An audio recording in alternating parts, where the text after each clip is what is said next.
believe in the power of positivity and that you have the power to change your own story.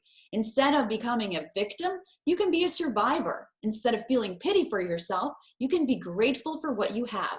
I found a business owner who was able to change this COVID pandemic situation into a bright outlook.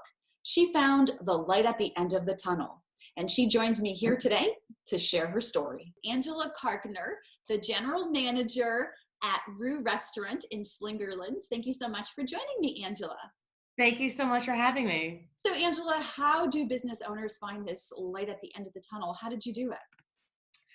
It's definitely hard, but we agreed before they shut the restaurants down that we were going to go down fighting and give it our best shot. And so what we really had to do was revamp our entire business, communicate extra, which was really hard. And at the end of every single day, we all sat down and we talked about how do we make tomorrow better. And that was the biggest thing, was what went well today, what didn't go well today, how do we be better for us, how do we be better for our community, and how do we keep going through this completely unknown space. And Angela, before we get into what you're actually doing, let's talk about safety, because I know that's a big thing for you, that safety is a priority and you have this OR scrub. Can you tell us about that? Definitely. So I am very big on safety first. My husband is probably tired of hearing the phrase because I say it so much. But so safety first. We have a pandemic going on, and we happen to be in an industry where we use our hands all the time.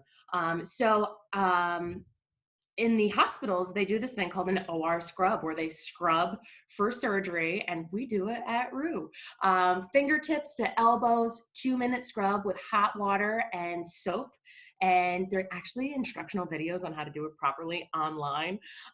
So we do this every day, and it's a new routine. People do it. They clock in, they'll come into the kitchen, and everybody watches everybody scrub down.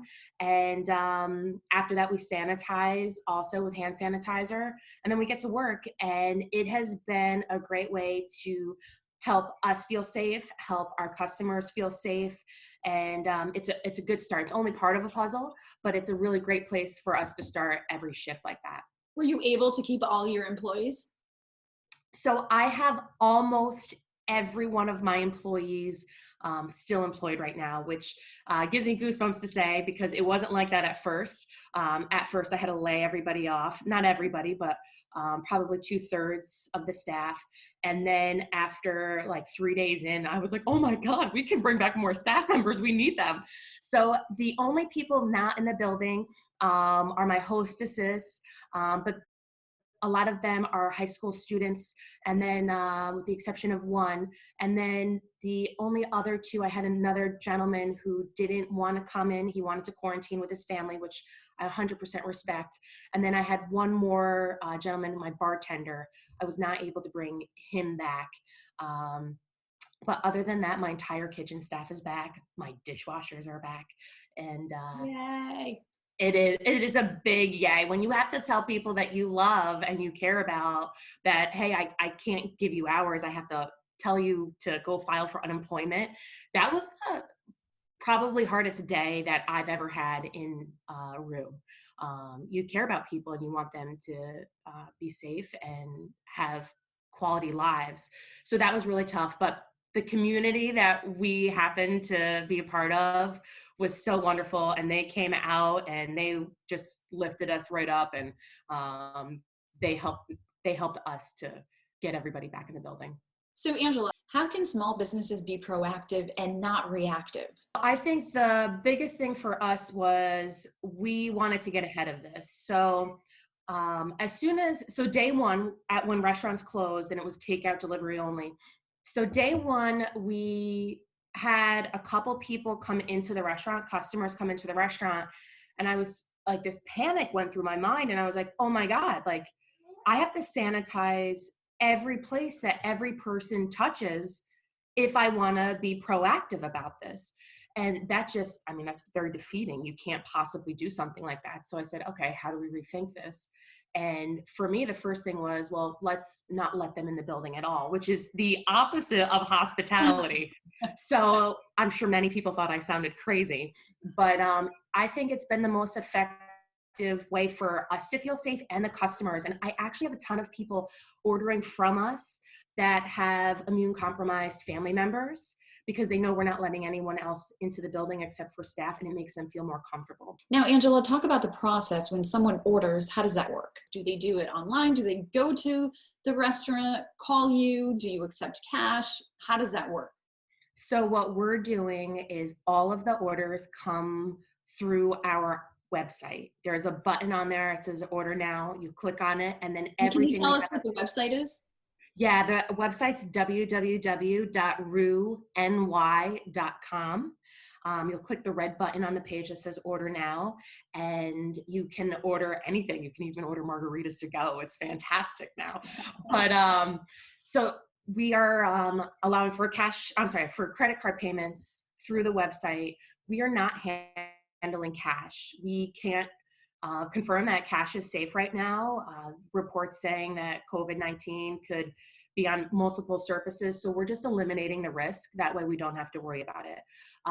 The great So news no is cash. no cash at all. And we've been doing this for a while now.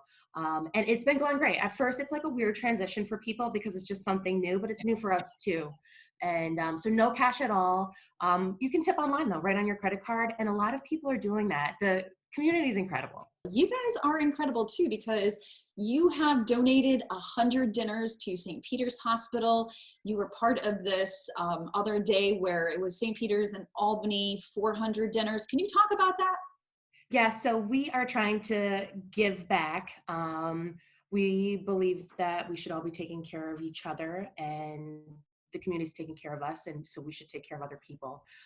We did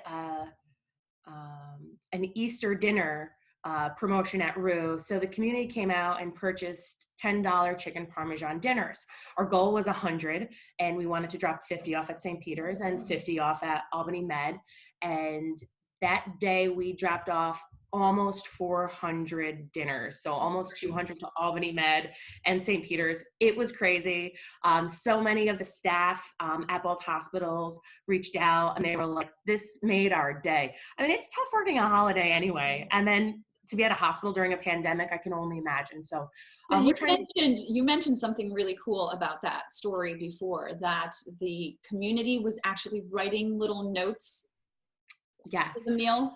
Yes. So when you place your order online, there's a notes section, and the community was actually writing notes to the hospital workers, and it was incredible. And we actually slipped those notes into the delivery boxes so the hospital workers could read them when we dropped their dinner off. But people were just writing notes, thanking the hospital staff for working under these dangerous conditions and putting other people before their own families. And it was really great. It was really special. Angela, what would you like to tell other business owners that cannot see the light at the end of the tunnel right now? Because it's understandable the situation that we're in, but we have to try to find that. Definitely. So you really need to just recreate your business model. No big deal.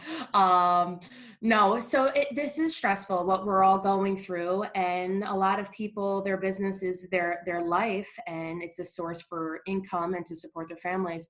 So I understand that everybody's stressed. I've been so stressed about everything, but it really is about sitting down with your staff and figuring out how to adjust your game plan.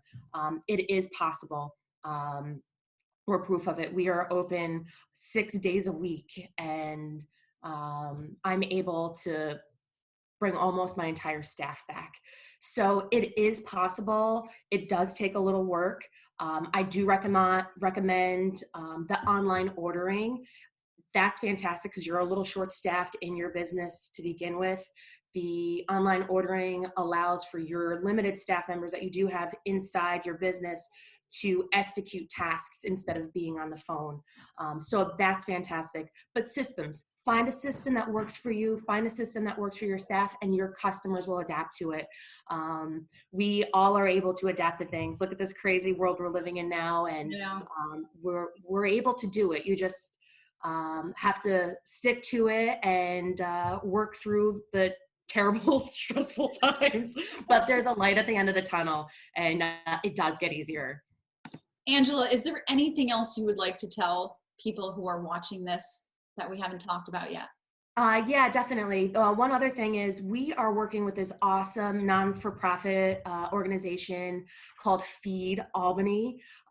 It started out as this awesome group that got together. Dominic Pernomo put it together, and Jason from Savoy, and they got together and they created this awesome group, and it was to support restaurant employees who were out of work, because I think about 60% of the people on unemployment are restaurant employees.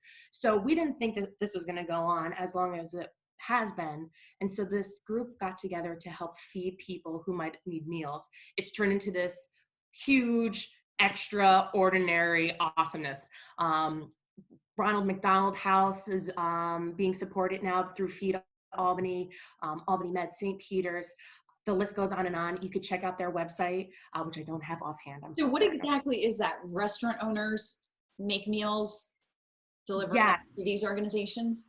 So there's so it's really cool. There's a bunch of, so down at DP's, down at Yono's, they have opened up their kitchen to this. So they'll put out an advertisement that asks, oh, hey, anybody looking to do a little charity work today? People donate their time and they come together. So it's like all cooks who have been like laid off because of this, and they get together and they're able to cook again, which is great because that's what they love. And then they're able to feed people because, again, that's what they love. And it's just been this awesome thing. So then Savoy, they started cooking meals in their kitchen. Roux is cooking meals for this in our kitchen. We're a little different. We're getting the food dropped off to us, and then my staff is making it just because we're trying to eliminate cross-contamination. We don't want other people in the building. But it's been fantastic. The outpouring is amazing. And if you follow like Feed Albany's Facebook page, they'll announce when they're giving out free meals, and they'll give meals out to anybody. They even had like Easter baskets donated during Easter. They have dog food, toilet paper, like everything. It's just so awesome. So, but they're going to continue to do this going forward now. So this isn't just going to end when this ends. It's this new awesome organization that's going to help feed people that are in need. Angela, thank you so much for joining us today. Yeah, thank you so much for having me. And thank you for joining us for this interview. Keep in mind, practicing gratitude reduces stress. Be safe.